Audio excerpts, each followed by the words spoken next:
సంవత్సరాల తరబడి ఎన్ని మందులు వాడినా మీ మోకాల నొప్పులు తగ్గట్లేదా? ప్రాణ పెయిన్ క్లినిక్ లో అత్యాధునిక చికిత్స. నమస్తే రమగారు. నమస్తే జీ. రమగారు, ఏదైనా ఒక పెద్ద స్టోరీ, పెద్ద కథ, రకరకాల మలుపులు, ట్విస్ట్లు, ఇంట్రెస్టింగ్లు చెప్తాం. పూర్వం గంగానది తీరంలో కనకతటం అనే ఒక రాజ్యం ఉండేది. దానికి కనకవర్షుడు అనే ఒక ప్రభు ఉండేవాడు. ఈయన సర్పం వాసుకి, అనంతుల్లో వాసుకి సర్పం లేరు, ఆ నాగరాజు యొక్క మనవడట. నాగరాజుకి భూలోకంలో పుట్టిన ఒక కుమారుడి యొక్క కొడుకు. ఇక్కడ రాజ్యం చేసేవాడు. ఆయన చాలా అందగాడట, ఎంత బాగుండేవాడు. అయితే ఒకసారి ఏమైందట, కోట బయట ఒక చిత్రకారుడు ఒక కాగితం అంటించాడు, ఒక మన ఫ్లెక్సీ లాంటిది పెట్టాడు. ఏంటంటే, నన్ను మించిన చిత్రకారుడు ఈ లోకంలో లేడు, ఈ చిత్రకారులను నన్ను జయించదలుచుకున్న వాళ్ళు పరీక్షించుకోవచ్చు అని.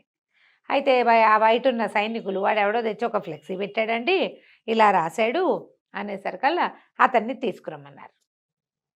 తీసుకురమ్మంటే రోలదేవుడు అతని పేరు, చిత్రకారుడి పేరు. అయితే రాజుని దర్శించగానే అతను ఏమన్నాడంటే, అయ్యా, అవజ్ఞతోటి కాదు, నేను మిమ్మల్ని దర్శించాలంటే నాకు సులువైన మార్గం ఇదే కనపడింది, అందుకని నేను ఇది ఇలా పెట్టాను. అంతేగాని ఇక్కడ మీ రాజ్యంలో ఉన్న చిత్రకారుల్ని ఛాలెంజ్ చేయటం నా ఉద్దేశం కాదని మర్యాదగా చక్కగా రాజుతో వినయంగా మాట్లాడాడు.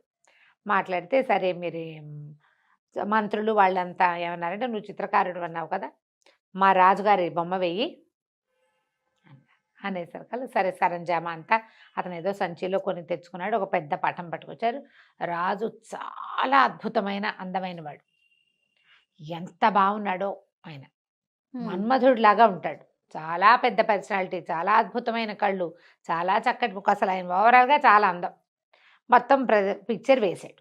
వేశాక మంత్రులు వాళ్ళు ఆశ్చర్యపోయారు. రాజుకి అసలు ఫోటో ట్రూ కాపీ లాగా ఉంది పిక్చర్, ఎంత బాగా చేసావు, చాలా బాగుంది. అయితే మరి రాజుగారు ఒక్కరే ఉంటే చిత్రంలో బాగుండలా, రాణుల్లో ఎవరో ఒక రాణిది ఒక బొమ్మ వేయమన్నారు. రాణిగారులందరినీ చూశాడు ఆయన, చిత్రకారుడు కదా, ఆయనకు ఆ సౌందర్యం ఆకర్షిస్తే వేస్తాడు బొమ్మ అనేసరికల్లా ఇతను ఏమన్నాడు, ఈ రాణుల్లో ఒక్కళ్ళు కూడా ఈయన పక్కన పెట్టడానికి సరైన వాళ్ళు కాదు, ఈయన సౌందర్యంతో వాళ్ళు పోటీ పడలేరు అసలు, మరి చాలా అందమైన వాళ్ళని పెట్టాలి అనేసరికల్లా ఓ మంత్రి గారు అన్నాడు, మరి ఎవరైనా ఒక అందగత్తి పెట్టమంటే వెయ్యబోయి చూద్దాం అన్నాడు. అనేసరికల్లా అప్పుడు ఇతను ఏం చెప్పాడంటే, ఒక అమ్మాయి పటం తీసి చూపించాడు. ఆ అమ్మాయి ఎవరంటే, విదర్భ రాజ్యంలో కుండినం అనే ఒక నగరం ఉంది, దానికి దేవశక్తి అనే రాజుగారు ఉన్నాడు. ఆయనకి మదన సుందరి అనే ఒక కూతురు ఉంది. మదన సుందరి, ఆ కూతురుది ఈ పిక్చర్. నేను ఇంతకుముందు ఆ రాజ్యానికి వెళ్ళాను. వెళ్ళినప్పుడు ఆ రాజుగారి దగ్గర చాలా పిక్చర్స్ వేశాను. వేసినప్పుడు అమ్మాయి చాలా సౌందర్యవతి, ఆమెకు తగిన వరుణ్ణి చూడాలనుకుంటున్నామని రాజుగారు చెప్పారు. అయితే ఒక రోజున ఆమె నన్ను కబురు చేసి పిలిపించింది. ఆవిడ విరహావస్థలో ఉంది, ఒక వ్యక్తిని ఎవరినో తలుచుకుంటూ చాలా బాధపడుతోంది. అప్పుడు ఆవిడ ఒక చిన్న బటన్ ఇచ్చి, ఈయన్ని చక్కగా మంచిగా వేసిపెట్టు ఈ పిక్చర్ నంది, నేను ఆ బొమ్మ వేశాను, ఆ వేసిన బొమ్మ ఈ రాజుగారిది, ఈ కనకవర్షుడిది. ఆమెకి పెళ్లి కుమారుల ఇంట్లో ఈ ఫోటో వచ్చింది, ఆ ఫోటో నచ్చింది ఆవిడికి అని చెప్పి, అప్పుడు ఆ పిక్చర్తో పాటుగా, ఆ చిత్రంతో పాటుగా నేను ఈ మదన సుందరి పిక్చర్ కూడా వేశానని ఇది చూపించాడు. ఆమె ఎంత సౌందర్యవతో, అప్సరస దిగొచ్చినట్టుగా ఉంది. సరే వీళ్ళు ఏమనుకున్నారు, బాగుంది కదా, ఇతనుని అడిగాడు, మరి ఈ అమ్మాయిని నాకు వివాహం చేసుకునేందుకు అవకాశం ఉందా ఏమిటి అని అడిగితే, మీ పటం వేశాను కదా, ఇప్పుడు అమ్మాయి దగ్గర నుంచి పటం తీసుకురాకూడదు, మిమ్మల్ని చూడగానే ఆ పటంలో ఉన్నది మీరేనని నాకు అర్థమైంది, ఎవరినైనా పంపించండి నాతో పాటు, నేను వెళ్ళి ఆ దేవశక్తి మహారాజుకు చెప్పి ఆ పిల్లని మీకు ఇప్పిస్తానన్నాడు. బాగుంది. సరే, రాజుగారికి అప్పటికే కొంతమంది భార్యలు ఉన్నారు. వాళ్ళెవరు మహాసౌందర్యవతులు కాదు, బాగుంటారు అందరూ, కానీ రాజుకు తగినంత పరమాద్భుత సౌందర్యవతులు కారు. సరే, రోలదేవుడికి వెళ్ళి తనతో పాటు ఓ ఇద్దరు పరివ్రాజకులను ఎవరినో సహాయం తీసుకుని వెళ్ళి ఆ రాజుగారి దగ్గరికి వెళ్ళాడు. విదర్భ రాజ్యానికి, దేశానికి వెళ్తే రాజుకి చెప్పాడు, ఇట్లా ఫలానా రాజుగారు, నేను పేరు కనకవర్షుడు, నేను ఇట్లా వాసుకి మనవడు, మరి ఇలా కనకతటం అని చాలా పెద్ద రాజ్యం, చాలా సౌందర్యవంతుడు, రాణులు ఉన్నప్పటికీ మీ అమ్మాయిని మహాదేవిని చేయడానికి సిద్ధంగా ఉన్నాడు ఆయనకు అనురూపమైన సౌందర్యవతి కాబట్టి చూడండి అని చెప్పేసరికి ఆయన అన్ని విచారించుకుని సరే మా పిల్లల నుంచి పెళ్లి చేస్తామని మళ్ళా కబురు చేశారు. మన కనకవర్షుడు పోయి అక్కడికి వెళ్ళి చక్కగా భార్యని ఆవిడని పెళ్లి చేసుకుని తెచ్చుకున్నాడు. కొద్ది రోజులు 10 రోజులు అక్కడ ఉన్నారు. వివాహం అయిన తర్వాత ఆమెతో ఎంత బాగానో ఉండేవాడు. చాలా కాలం కలిసి ఉన్నారు. ఇంతమంది రాణులున్నారు, 6 మంది, ఎవరికి పిల్లలు కలగల ఇప్పటిదాకా. కొత్తగా వచ్చిన సౌందర్యవతి ఈవిడికి మదన మంజరికి కూడా, మదన సుందరికి కూడా సంతానం లేదు. అయితే ఒకసారి ఏమైందంటే వీళ్ళంతా ఎక్కడో ఈ శరదృతువులో కార్తీక మాసానికి కొంచెం ముందు, శరదృతువు అంటే ఈ ఆశ్వయుజ మాసంలో పెద్ద తోటకి విహారానికి వెళ్ళారు రాణులందరితో కలిసి.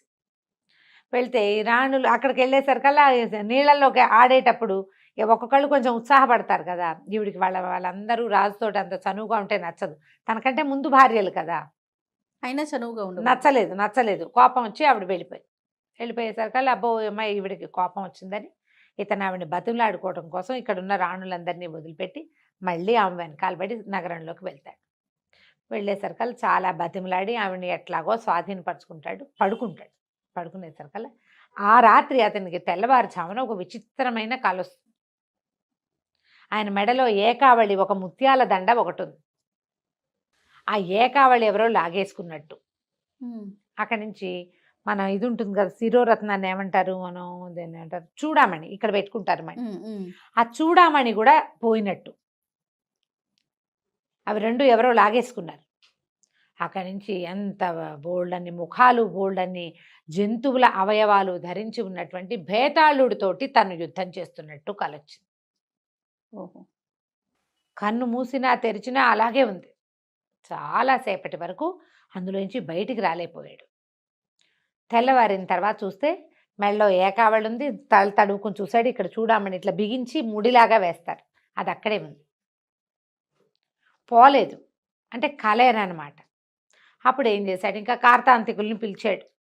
వీళ్ళు ఇలా ఏమిటి, ఇలా జరిగింది, ఇలా వచ్చిందంటే ఆయన చాలా లెక్కలు వేసి భేతాళుడు, మన చూడామణి ఏకావళి రెండు పోవటము అని అలాంటివి కళ వచ్చిందంటే ఇవి ఎవరో తీసినట్టంటే మీకు సంతానం, మీ అబ్బాయి కుమారుడు, భార్యతోటి కుమారుడితోటి వియోగం సంభవించబోతోంది మీకు.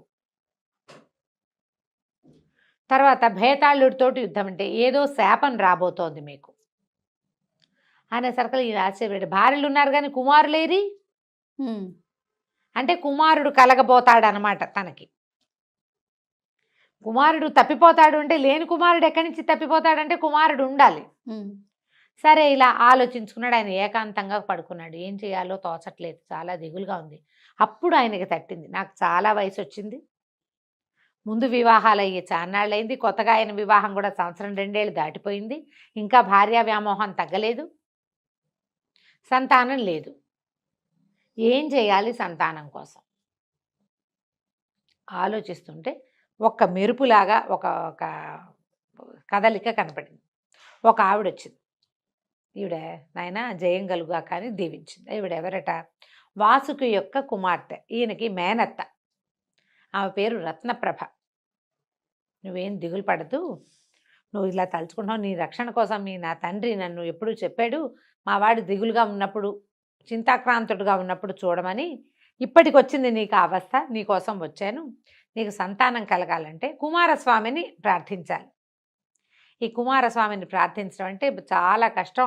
ఆ అరణ్యంలోకి వెళ్ళిపోవాలి, నైమిషారణ్యమో ఏదో ఒక వింధ్యాటవిలోకి వెళ్తే కుమారుడిని ప్రార్థించేటప్పుడు ఆయన ఏం చేస్తాడు, కుమారస్వామి కుమారధార అంటారట, పెద్దగా ఫోర్స్గా నెత్తి మీద నీళ్లు పడతాయట కుమారస్వామి అనుగ్రహించేటప్పుడు. ఇక్కడ 2-3 కథల్లో ఇది చెప్తారు, కథా చరిత్సాకరంలో. ఆ ధారని మామూలు సామాన్య మానవుడు సహించలేడు. ఆకాశం నుంచి పడతాయి నెత్తి మీద నీళ్లు. ఏదైనా అసలు షవర్ లాంటివి సడన్గా పడితేనే హడిలిపోతాం. జలపాతాల కింద తలుంచడం చాలా టెన్షన్గా ఉంటుంది. ఆ కుమారధారని తట్టుకోవాలి, తపస్సుకి కూడా కష్టం. కాబట్టి నేనేం చేస్తానంటే నీ శరీరంలో చొచ్చి ఉంటాను, ఎందుకంటే నాగులు కామరూపులు నీ శరీరంలో ఉంటా, నువ్వు అడవిలో కష్టాన్ని అనుభవించగలుగుతావు, నేనున్నాను కాబట్టి నా శక్తి వల్ల. కుమారధారని కూడా సహించగలుగుతావు, కుమారస్వామిని ఒక కుమారుణ్ణి ఇవ్వమని కోరుకో, నీకు పుత్ర సంతానం కలుగుతుంది అని చెప్పేసరికి ఈయన వెంటనే సరే అనుకుని సంతానం కోసం తన తపస్సుకు వెళ్తున్నానని చెప్పి తన రాజ్యాన్ని భార్యలని అన్ని మంత్రులు కట్టుదిట్టం చేసి మంత్రుల చేతిలో పెట్టి కాలినడకన వింధ్యాటవికి బయలుదేరాడు. అటవీ మార్గంలో చాలా కష్టము, ఇబ్బంది సబ్బంది చాలా ఉన్నాయి. అయితే శరీరంలో చొచ్చి ఉన్నటువంటి ఆ నాగ శక్తి వల్ల ఆయనకి ఏమి ఇబ్బంది కలగల. అలాగే వెళ్ళిపోయాడు.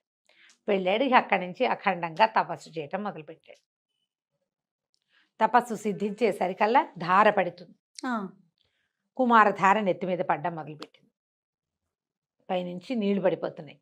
అయితే ఈ లోపల ఉన్న నాగుల యొక్క సహన శక్తి వల్ల పడగలు బలంగా ఉంటాయి కదా, ఆ దీనివల్ల ఇతను అలా నిలబడి ఆ శక్తి ఆ నీటిని తట్టుకున్నాడు. కుమారస్వామి విపరీతమైన పరీక్షలకి గురి చేస్తాడని చెప్తారు. ఈ కథల్లో అట్లా కనపడుతుంది అనమాట. తన అన్నయ్య అయినటువంటి గజాననుని ప్రోత్సహించాడు, వీడిని టెస్ట్ చేయమని భక్తుడు. చేయమంటే ఈ తపస్సు చేసుకుంటున్న వాడి దగ్గరికి పెద్ద మహానాగం ఒకటి, ఒక పెద్ద సర్పం ఫూత్కారం చేస్తూ వచ్చింది.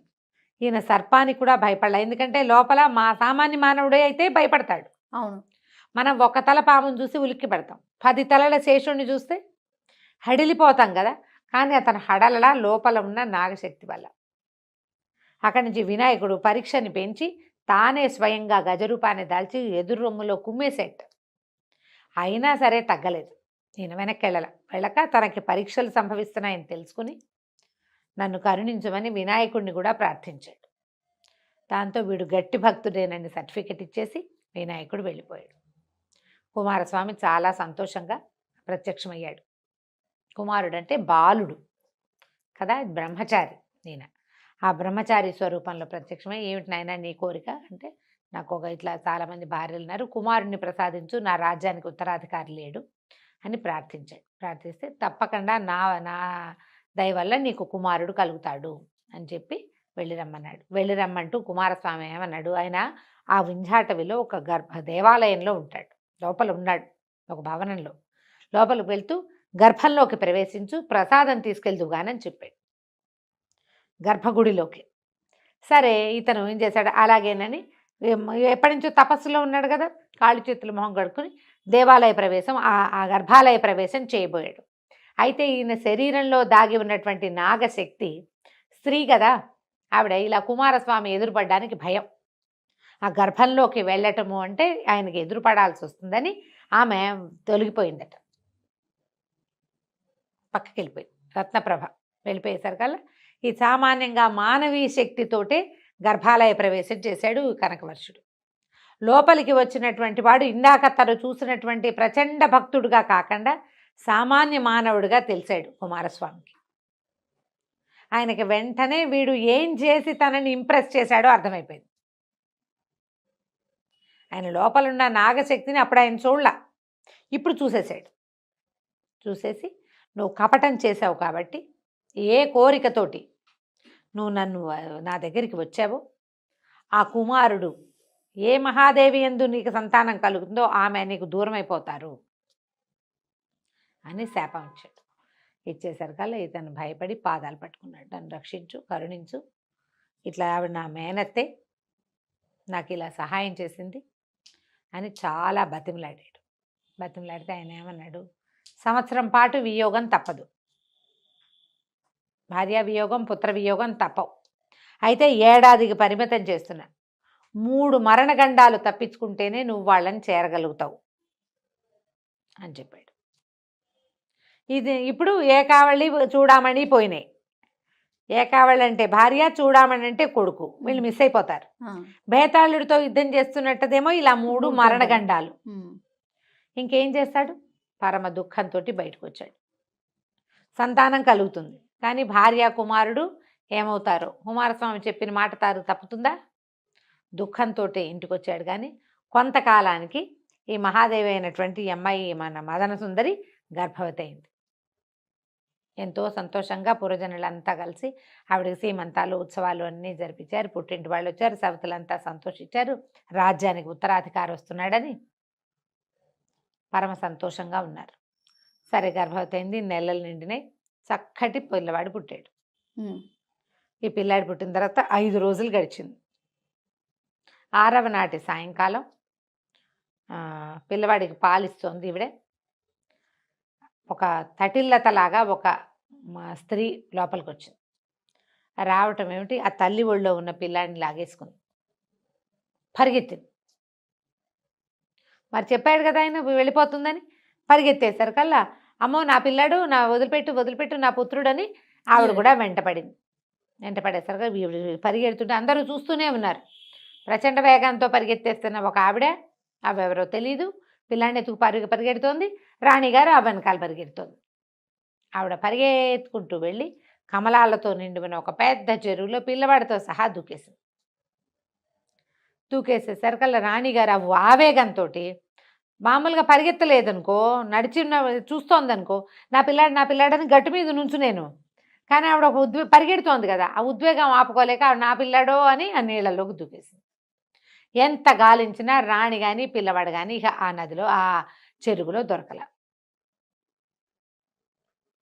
రాజు పిల్లాడు, అదే రాజు రాణి పిల్లవాడు వెళ్ళిపోయారు.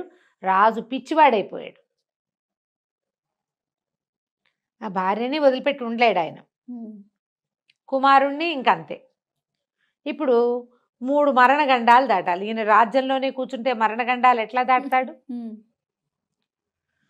మళ్ళీ కుమారస్వామి కోసమో ఎవరో ఒకళ్ళ కోసం ప్రయత్నం చేయడం కోసం ఎక్కడ ఈ సమస్యకి సమాధానం లభిస్తుందో తెలియక రాజ్యాన్ని విడిచిపెట్టి అడవుల్లో పడ్డాడు ఈయన. అడవుల్లో పడి తిరుగుతున్నాడు ఆయన, ఏమీ తోచక. పాపం వెళ్తుంటే ఏమైంది, ఒక్కడే వెళ్తున్నాడు, ఒక సింహం ఈయన మీద పడింది. మామూలుగా రాజు అనే సర్కల్ ఒక అత్తి కటారు, సూర్య కటారి, ఏదో చిన్నది పిడిబాకో ఏవో ఒకటి ఉంటాయి ఆయుధాలు. ఏ ఆయుధము లేదు ఆయన దగ్గర. ఎందుకంటే ఆయన వేటకి రాలేదు, పౌరుష ప్రదర్శన లేదు అక్కడ. ఒక నిస్సహాయ స్థితిలో తిరుగుతున్నాడు. ఇక ఈ సింహం వచ్చి పడేసరికల్లా అయిపోయాను అనుకుంటే ఈ లోపల ఏమైంది, తటాలున ఎక్కడి నుంచో వచ్చినటువంటి ఒక యోగి ఈ సింహాన్ని 2 ముక్కలుగా కోసేసాడు, కత్తి పెట్టి కొట్టేశాడు. సింహం పక్కకు పడిపోయింది. నేను ఆశ్చర్యపోయాడు. ఆయన ఎవరో, నువ్వు మహానుభావుడివి, నన్ను రక్షించావు, లేకపోతే నేను ఈ గండం తప్పేది కాదు, చచ్చిపోయేవాడిని నేను. ఆ పైగా ఈయనకి ఓపిక లేదు, సింహాన్ని ఎదిరించి పోరాడే సత్తా కూడా లేదు. అప్పుడు ఇతను ఏం చెప్పాడంటే, అయ్యా మీరు నన్ను గుర్తించలేదు, ఒక శ్రమణకుడిని ఇదివరకటి కాలంలో మీరు చేసిన సహాయం వల్ల నాకు ఇబ్బంది తీరిపోయింది, నాకు విద్యాధరత్వం సంప్రాప్తిస్తుందని ఈ అడవికి వచ్చి తపస్సు చేసుకుంటున్నాను, మిమ్మల్ని రక్షించాక నాకు విద్యాధరత్వం వస్తుందని నా గురువు చెప్పాడు, నేటితో నా శాపం కూడా తీరిపోయింది, నీ వల్లే నేను రక్షించబడ్డాను అని చెప్పి నాకు ఈ శరీరం కూడా పోతుంది, నేను విద్యాధరుణ్ణి అయిపోయి నా దారిని నేను వెళ్ళిపోతానన్నాడు. అనేసరికల్లా అప్పుడు ఈయన కనకవర్షుడు తనకి వచ్చినటువంటి ఇబ్బంది, ఈ పరిస్థితి గురించి చెప్పాడు. చెప్పేసరికల్లా నాకు ఎక్కడ దొరుకుతుంది, నా భార్య ఎక్కడ దొరుకుతుంది, నా పిల్లాడు ఎక్కడ దొరుకుతాడంటే, ఈయన ఏమన్నాడంటే వింధ్యవాసిని సేవించు. వింధ్యవాసిని అనేది అమ్మవారు. వింధ్యాటవిలో కొండ మీద పైన ఉంటుందట ఆమె. వింధ్యవాసిని సేవించు, ఆమె ఈ కుమారస్వామి యొక్క శాపాన్ని తప్పించగలదు. ఆయన శపించాడు నేను, ఆ శాప విమోచనం లభిస్తుంది, లేదా సమాధానం లభిస్తుంది. నీ భార్య పిల్లాడు ఎక్కడున్నారో తెలుస్తారు ముందు మనకి అని చెప్పాడు. చెప్పేసరికల్లా సరేనని అక్కడి నుంచి ఈ వింధ్యవాసిని కోసం బయలుదేరి వెళ్ళేసరికల్లా వింధ్యాటవిలో విపరీతంగా ఏనుగులు 4 దంతాలు ఉంటాయి అక్కడ. అయితే ఏమైంది, ఆ అడవిలో ప్రయాణిస్తూ ఉంటే ఆ అడవిలో ప్రయాణాలకి ఒక్కళ్ళే ఎప్పుడు వెళ్ళరు. ఎప్పుడు కూడా లోకశాస్త్రం ఏంటంటే అడవిలో వెళ్ళేటప్పుడు 4 కలిసి వెళ్ళాలి. ఒక్కళ్ళే వెళ్ళేటప్పటికి వీళ్ళకి దాని పైగా వాటిని ఎట్లా బీట్ చేయాలి, అడవిలో జంతువుల ప్రవర్తనలు అవి తెలియ. వేటకెళ్ళేటప్పుడు రాజులు కూడా ఏం చేసేవాళ్ళు, ప్రత్యేకంగా వేట కుక్కలు, వేటగాళ్ళు, అడవి ఆనుపాను తెలిసిన వాళ్ళు, ఇవి ఏనుగులు సంచరించే మార్గమా, పుల్లు సంచరించే ప్రదేశమా, ఎక్కడ లేళ్ళు ఉంటాయి, ఎక్కడ దుప్పులు ఉంటాయి, అది తెలిసి ఉంటారు. ఈయనకేం తెలుసు, గుడ్డెద్దు చేలా పడ్డట్టు వెళ్ళిపోతున్నాడు. ఏనుగులు సంచరించే ఒక మార్గంలోకి వెళ్ళిపోయాడు. వెళ్ళిపోయేసరికల్లా ఒక ఆడ ఏనుగు వెనకాల పరిగెడుతున్నటువంటి ఒక మగ ఏనుగును ఢీకున్నాడు. కాస్తుంటే చంపేసేదే. ఆ 4 దంతాలకి చిక్కితే చాలా ప్రమాదం అయ్యేది. అది తన తొండంతో చుట్టి విసిరేసేసింది.